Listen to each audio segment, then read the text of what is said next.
Hello everyone, welcome back to my channel. I hope आप सब स्वस्थ होंगे, मस्त होंगे। आज इस वीडियो में हम लोग बीपीएससी टीयर 4 के लिए जो एससीईआरटी की बुक है उसके क्लास 3 का ईवीएस का चैप्टर हम लोग डिस्कस करेंगे। बेसिकली इसमें 20 चैप्टर्स हैं।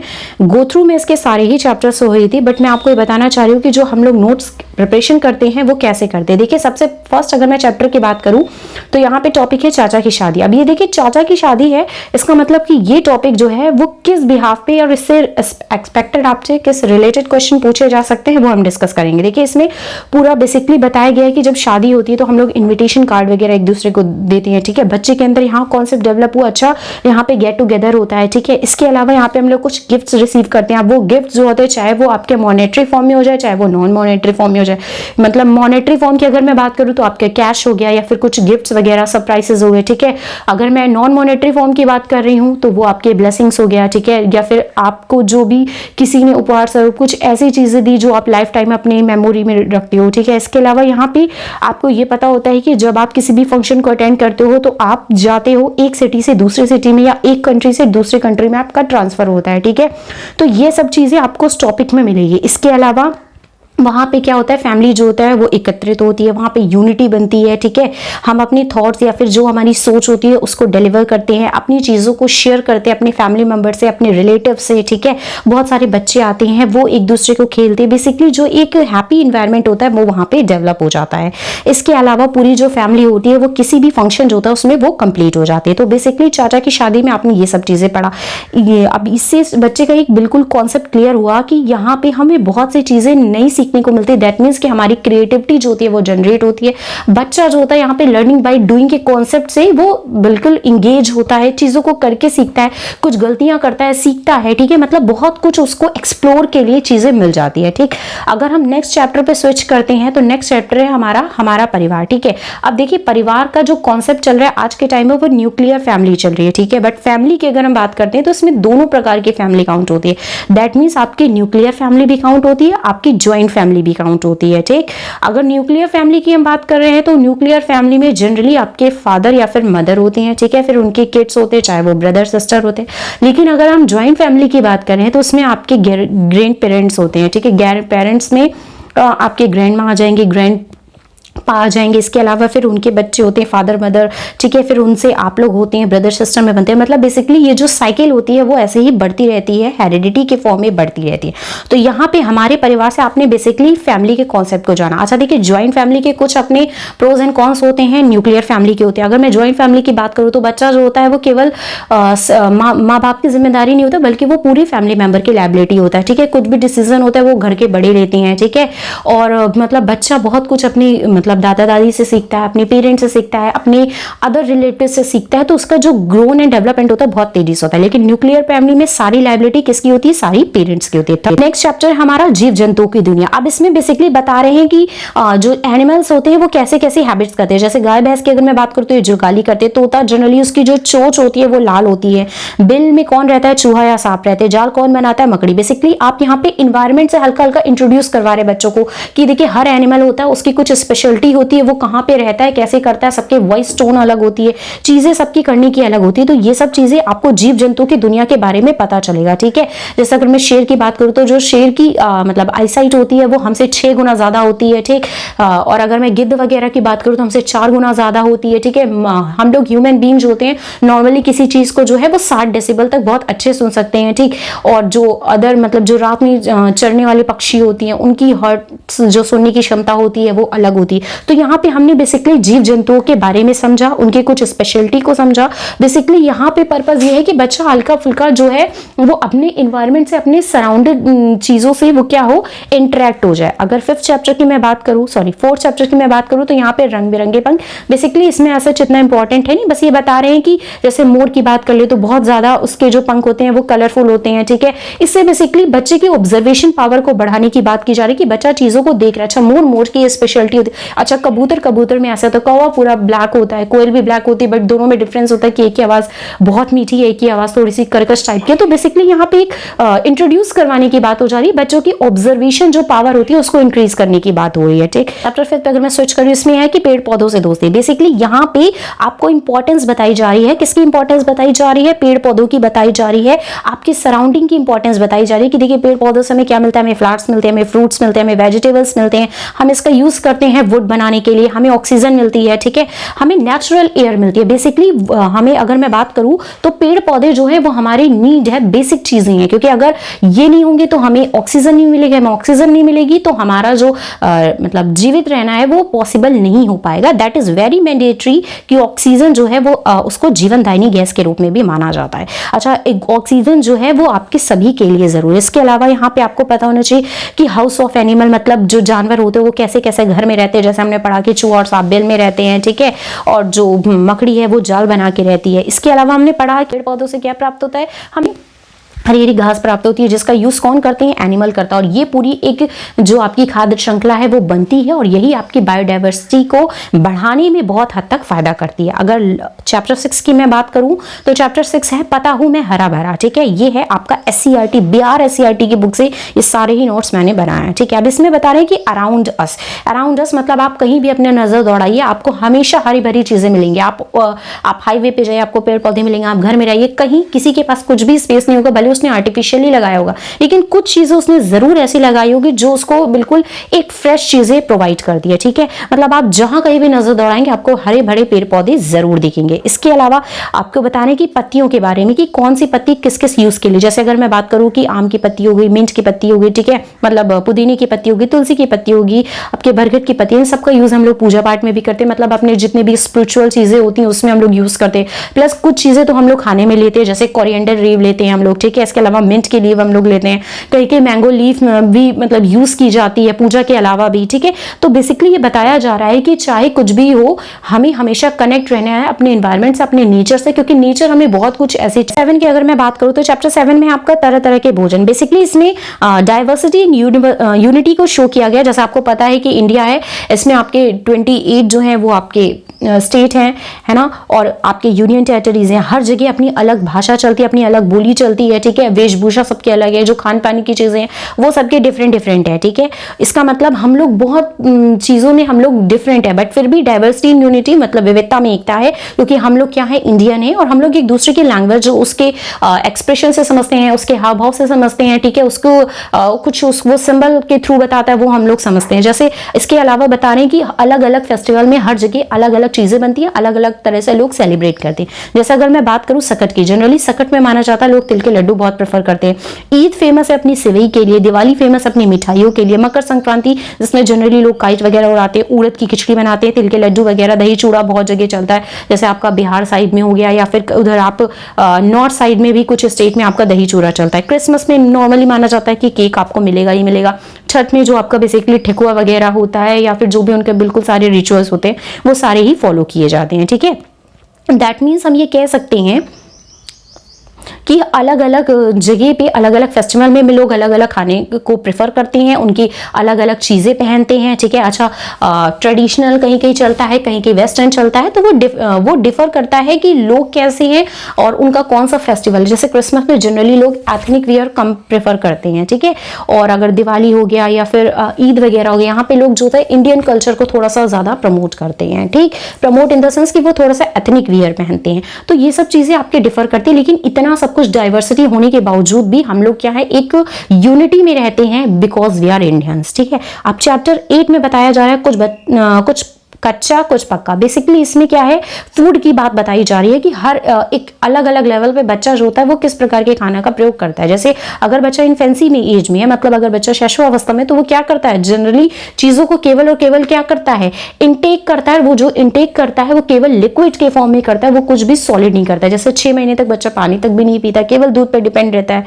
इन्फेंसी एज में जो कि आपका फ्रॉम बर्थ टू 2 ईयर्स होता है, इसमें बच्चा जो होता है वो मिल्क वगैरह पीता है, केवल पीने वाली चीज करता है, कोई भी चीज जो है वो सॉलिड के फॉर्म में इंटेक नहीं करता। चाइल्डहुड में बच्चा क्या होता है, एंजॉय करता है हर प्रकार की फूड को, वो मतलब बिल्कुल अपनी लाइफ को फ्री करना चाहता है। एडोलसेंस में थोड़ा सा अपने टेस्ट पे प्रेफर करता है और यहाँ से स्विच करता है वो जंक फूड पे।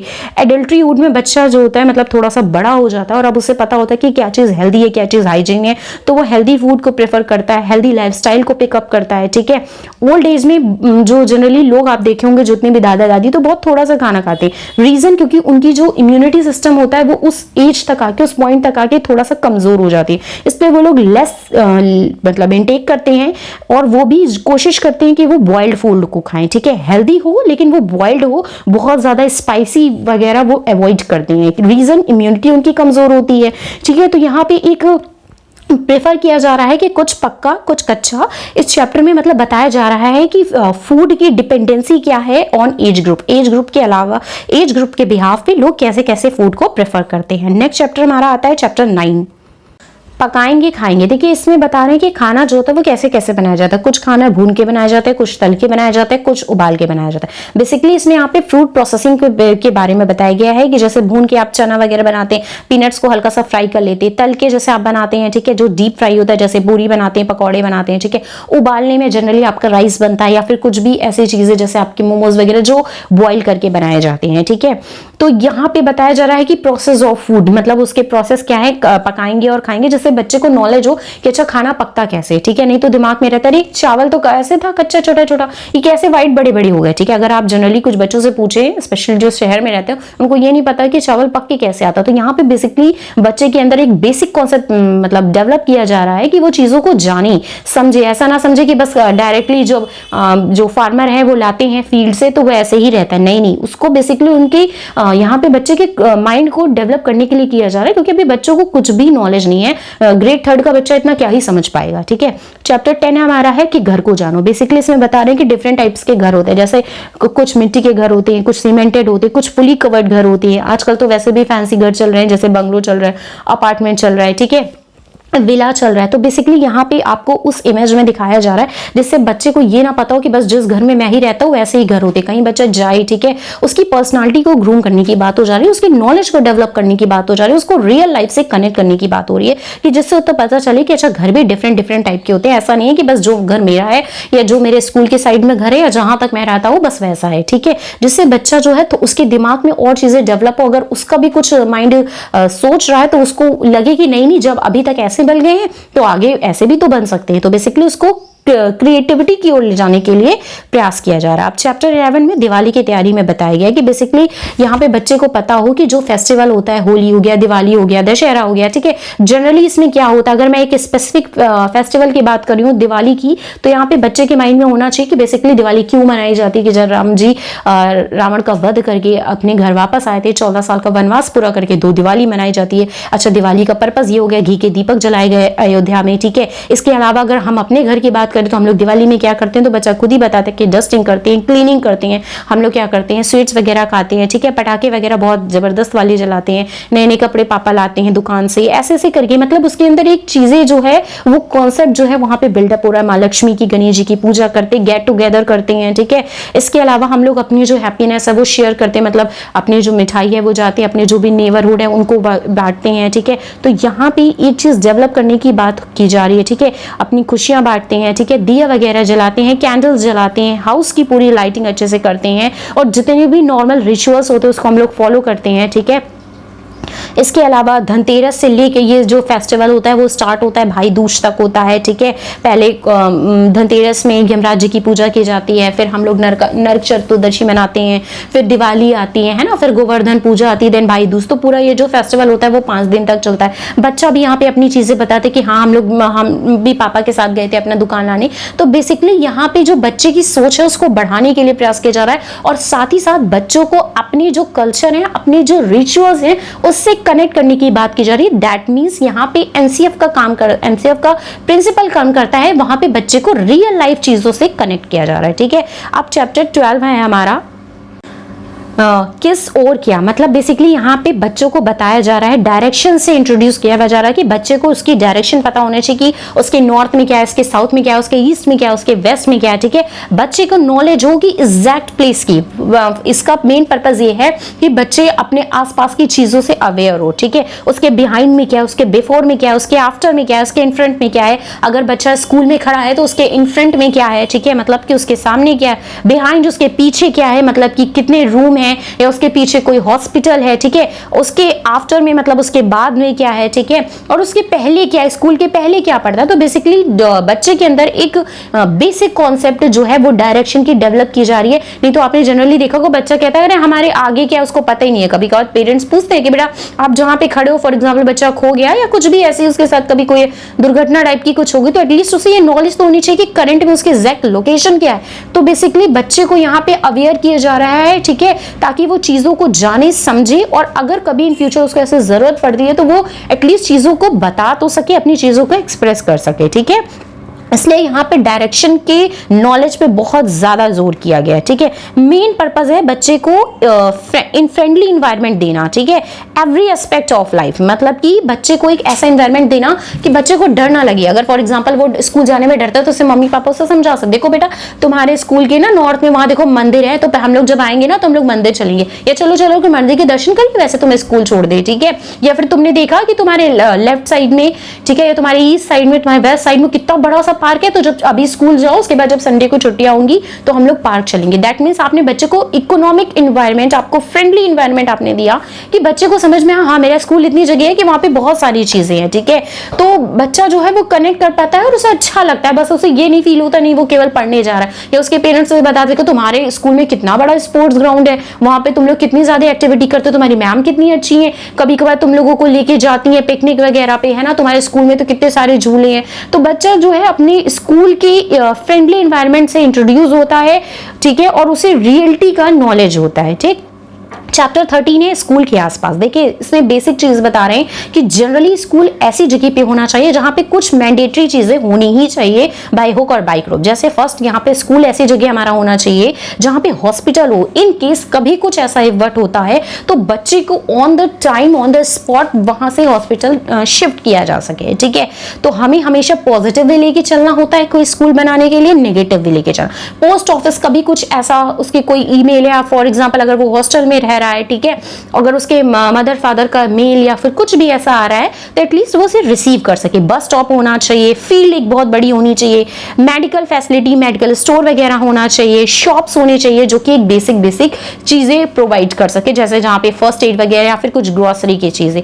चैप्टर आपका 14 आता है पानी। यहाँ पे बेसिकली वाटर की इंपॉर्टेंस को बताया गया। जैसा कि आपको पता है कि हमारे अर्थ पे 70% एरिया जो है वो पूरा कवर है वाटर से, और जो आपका 30% एरिया है वो आपका कवर है लैंड से। ठीक है, अच्छा आप ये कह सकते हैं कि 70% में भी केवल 1% जो पानी है वो हमारा पीने योग्य है, बाकी पानी जो है वो हमारा खारा है। ठीक, मतलब हम ये कह सकते हैं कि 70% एरिया हमारा पानी है।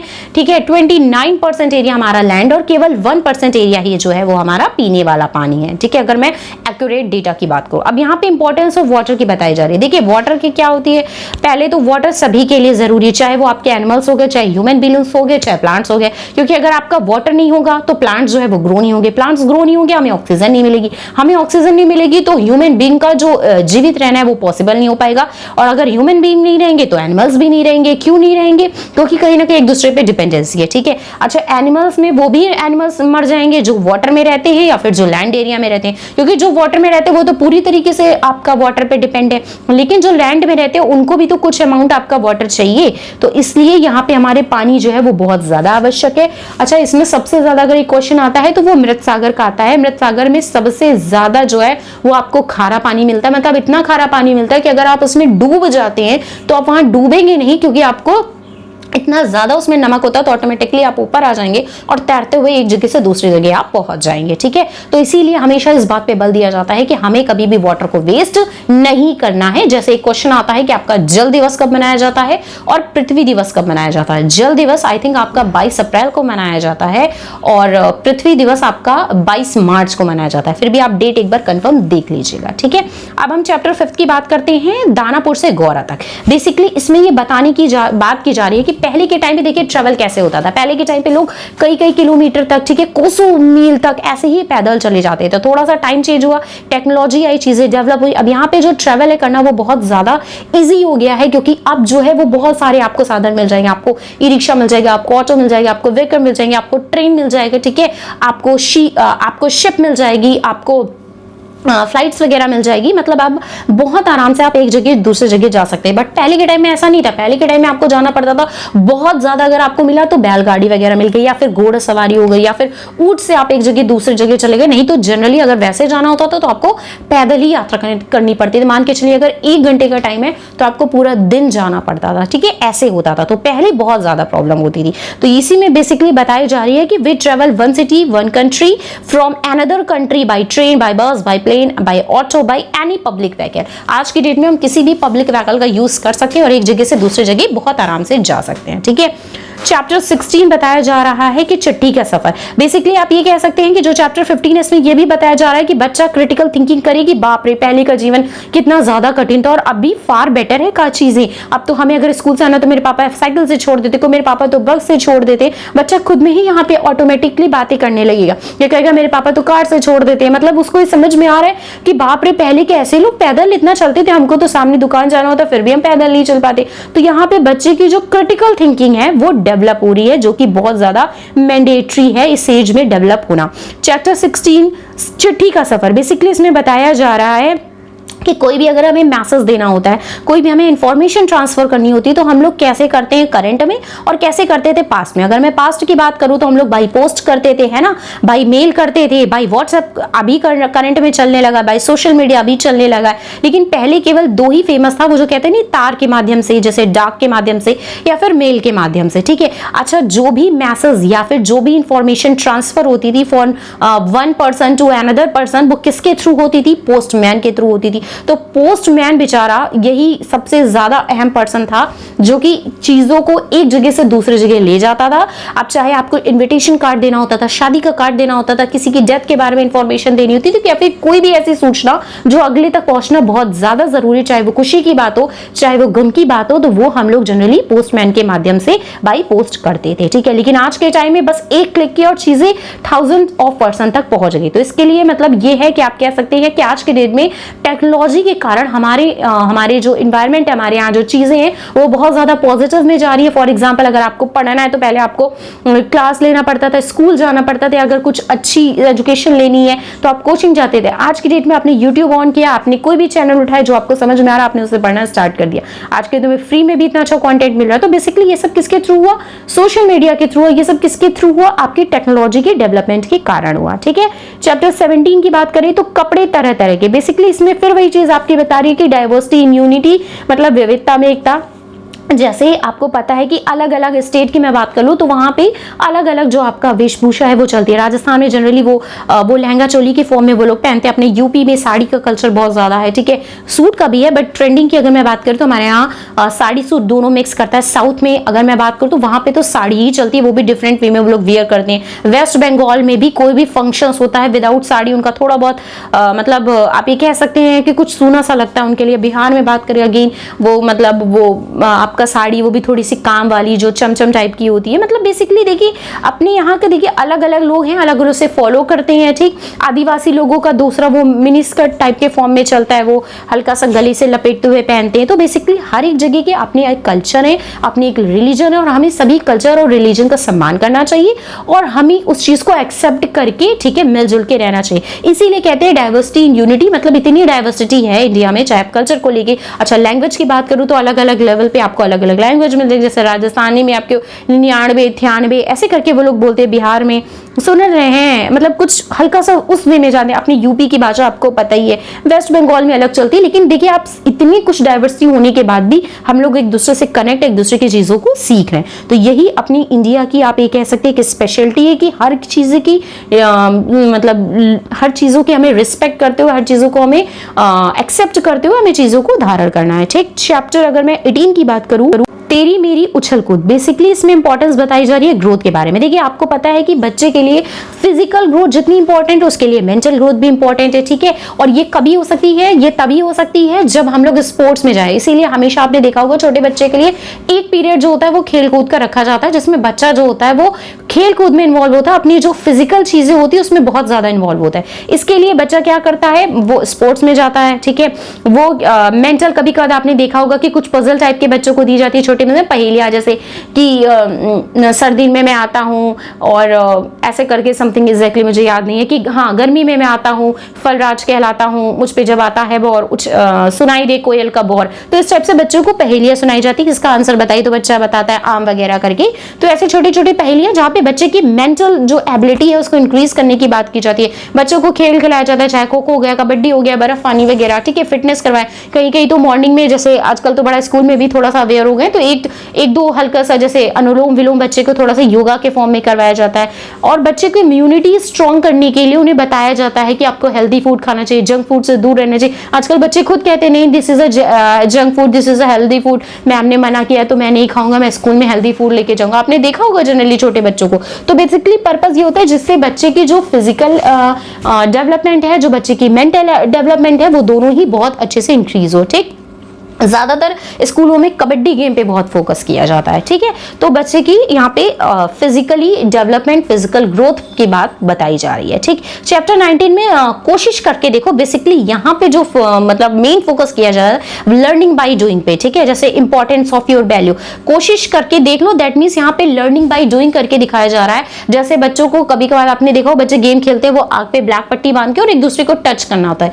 इसका पर्पस क्या होता है? इसका पर्पस ये होता है कि बच्चा जब नहीं पकड़ पाता है, ठीक है, वो हार जाता है, तो उसे ये फील होता है बाप रे आंखों के बगैर तो मुझे कुछ दिख ही नहीं रहा था, इसका मतलब मेरी आंखें मेरे लिए इतना प्रीशियस है। फिर वहां पे टीचर जो होता है वो ये कॉन्सेप्ट बिल्डअप करती, देखा आपने कि आपकी आंखें लिए आपकी कितनी यूजफुल है। अब सोचिए कि जो बच्चे ब्लाइंड होते हैं, बेचारे देख नहीं सकते बाई बार, उनको कितनी प्रॉब्लम होती होगी, ठीक है। तो बच्चे को अपनी बॉडी से प्यार हुआ, उसे समझ में अच्छा उसके बॉडी पार्ट्स की कितनी वैल्यू है, एक्चुअली में उसके पास कितना कुछ है। भले गरीब से गरीब बच्चा है लेकिन वो कितना फिट है, कितना फिजिकली सब कुछ है उसके पास, भगवान जी ने उसे कितना दिया। या आपने कभी उसको बताया कि तुम्हें एक हाथ से टच नहीं करना, तुम्हें किसी को हाथ से नहीं टच करना, केवल तुम्हें उसकी आवाज सुनना है और तुम्हें उसके बारे में बताना है। तो यहाँ पे बच्चा पता चले, उसके हाथ की इंपॉर्टेंस पता चली। बेसिकली यहाँ पे आपको पर्पस ये है कि बच्चे को उसकी बॉडी से आप प्यार करना सिखाइए, उसको ये फील हो कि उसके पास जो कुछ है वो बहुत अच्छा है। प्लस आपको यहाँ पे बताना है कि ब्लाइंड बच्चे कैसे देखते हैं। यहाँ पे आपको बेल रिपी जो है उसके यहाँ पे आपको कॉन्सेप्ट बच्चे को डेवलप करना है। वो लोग कैसे बनते हैं आपको पता है, 6 मोटे मोटे बिंदु होते हैं, उसी के थ्रू वो लोग पूरा याद करते हैं, पूरा पढ़ते। तो सोच लीजिए उससे तो कितनी अच्छी है आपकी लाइफ, वो बेचारी कितना स्ट्रगल करते हैं और आप हमेशा कहते हैं मेरी मम्मी ये नहीं देती, वो नहीं देती, या मैम मैं मेला नहीं गया, ये नहीं गया। तो बेसिकली आपने बच्चे को निगेटिव चीजों से पॉजिटिव चीजों की आपने ऑटोमेटिकली कन्वर्ट किया, ठीक है। अब हम वही चीज इसमें फिर बताया कि importance of colourful beautiful word. Basically आपको ये बताना है बच्चे को कि देखा अपनी दुनिया कितनी खूबसूरत है, कितनी रंग बिरंगी। यहाँ पे आप देख सकते हैं आपके पास आके, आपके पास अच्छी बॉडी है, हेल्दी बॉडी है, फिट बॉडी है। आप सूरज को देख सकते हैं ना, आप अपने पेरेंट्स को देख सकते हैं, आप टीचर्स को देख सकते हैं, आपको जो मैं लिख रही हूँ वो आप चीजों को समझ सकते हैं, कितनी जल्दी ग्रैप्स कर सकते हैं, ठीक है। और आप अपनी चीजों को, जो भी आप सोच रहे हैं, जो भी आप फील कर रहे हैं, वो आप चीजों को एक्सप्रेस कर सकते हैं। तो आपके पास कितना कुछ है। तो यहाँ से बच्चे को अपनी बॉडी की इंपॉर्टेंस पता चलेगा, वो उसे फील करेगा और इन फ्यूचर तक ये बात उसके माइंड में बिल्कुल क्रिस्टल क्लियर रहेगी। जैसे आजकल देखते हैं ना बच्चे को अंदर बहुत ज्यादा एंजाइटी हो रहा है, हल्का बहुत भी उसे कुछ नहीं मिलता, उसे पेरेंट्स नहीं देते तो उसे लगता है अरे मैं कितना खराब हूं, मुझे तो कुछ नहीं मिलता, मम्मी नहीं देती, पापा नहीं देती, ये वगैरह। तो यहाँ से जो बेसिकली एंजाइटी हो रही है बच्चों के अंदर, जो भी ये डिप्रेशन का शिकार हो रहे हैं, ये क्यों हो रहा है? उसका रीजन यही है कि उनके स्कूलिंग टाइम में उनको चीजें बताई नहीं गई है कि एक्चुअली में आपके पास जो कुछ है वो बहुत ज्यादा है। और यहीं से आपको क्रिस्टल क्लियर बच्चे को चीजों को सिखाते हुए उसको रियल लाइफ से कनेक्ट करना है, ताकि ये नॉलेज जो है उसकी पूरी लाइफ टाइम तक बिल्कुल सिक्योर हो जाए और उसके माइंड में बहुत अच्छे से बैठ जाए, ठीक है। अगर लास्ट में चैप्टर की बात करती हूँ, चैप्टर आपका 20 है, आओ खेलो मिट्टी से। बेसिकली इसमें जो इंपॉर्टेंस बताई जा रही है सॉइल की बताई जा रही है, इसमें इंपॉर्टेंस मिट्टी की बताई जा रही है, क्योंकि आपको पता है कि मिट्टी का शरीर है, एक दिन मिट्टी में मिल जाएगा। दैट मीन्स ये शुरू से ही बच्चे के माइंड में बैठना चाहिए, बच्चे को पता होना चाहिए। जैसे आजकल के बच्चे कहते हैं अरे मिट्टी लग गई, छी छी की, ऐसे नहीं है। आप उसी से आए उसी में ही जाओगे। दैट मीन्स आपको पता होना चाहिए कि मिट्टी कितनी यूजफुल है, इसमें आप सीड्स डालते हो, प्लांट्स ग्रो होते हैं, ठीक है। इसी से फार्मर जो होते हैं वो आपको फूड ला के देते हैं। तो जो कुछ भी होता है वो उसका मेन सोर्स क्या है? आपका सॉयल आपका मिट्टी है। आपको मिट्टी के बेनिफिट्स पता होना चाहिए कि अगर मिट्टी अच्छी नहीं होगी तो जो आपके जो प्लांट्स है वो ग्रो नहीं होगा, आपको प्लांट से फूड नहीं मिलेगा, आपको प्लांट से फ्रूट्स नहीं मिलेगा, फ्लावर्स नहीं मिलेंगे, फार्मर जो है उसको लाके सेल आउट नहीं करेंगे, सेल आउट नहीं करेंगे तो आप उसे परचेज नहीं करेंगे, परचेज नहीं करेंगे तो आप खाना नहीं खाएंगे क्योंकि आपको चीजें अवेलेबल नहीं होगी। तो दैट मीन्स यहाँ पे आपको बच्चे का जो एक कॉन्सेप्ट है बिल्ड करना है बेनिफिट्स ऑफ सॉइल्स के बारे में, ठीक है। तो यही है बेसिकली चैप्टर आपका ईवीएस में 20 चैप्टर्स हैं। जितने चैप्टर्स थे उसको बिल्कुल मैंने एनसीएफ से कनेक्ट करते हुए आपको सारे बता दिए। मोस्ट ऑफ द मोस्ट जितने इंपॉर्टेंट क्वेश्चंस थे वो भी मैंने इस चैप्टर में डिस्कस कर लिए। लास्ट बात करते हैं कि अगर एनवायरनमेंट होता क्या है, जो हमने इतना सब कुछ पढ़ा क्लास 3rd में, बच्चों को एनवायरनमेंट पढ़ाने का पर्पस यही होता है कि बच्चा जो होता है वो इंपॉर्टेंस जाने वाटर की, बच्चा इंपॉर्टेंस जाने प्लांट्स की, उस एनिमल्स की इंपॉर्टेंस को जाने, उसकी क्या वैल्यू है, उसका क्या आपका कॉन्ट्रीब्यूशन है हमारे सोसाइटी में, फैमिली क्या होती है उसकी इंपॉर्टेंस क्या होती है, फ्रेंड्स क्या होते हैं उसकी इंपॉर्टेंस क्या होती है, फूड क्या होते हैं उसकी इंपॉर्टेंस क्या होती है, ट्रेवल क्या होते हैं, पैसे के पहले के लोग कैसे क्या करते थे, ये सब कुछ एनवायरनमेंट बनता है। और इसीलिए इन सब चीजों से अवेयर करवाने के लिए बच्चों को एनवायरनमेंट पढ़ाया जाता है, ईवीएस पढ़ाया जाता है। एनसीएफ भी यही कहती है कि जो आपको स्टार्टिंग में ईवीएस पढ़ाया जा रहा है उसका यही मेन पर्पस होता है कि आप उसको रियल लाइफ से कनेक्ट करके बताइए, जाकि बच्चे जब पहली बार देखो तो उसे ये ना लगे, उसे लगे यार ये तो इससे तो मैं यूज टू, इससे तो मैं फ्रेंडली हूं। आई होप कि जितने क्वेश्चन थे वो, जितने डाउट थे, जितने इंपॉर्टेंट क्वेश्चन आ रहे थे वो सब मैंने क्लियर कर दिया है। If you have any doubt, if you have any comment, please comment it. Thank you to all for watching this.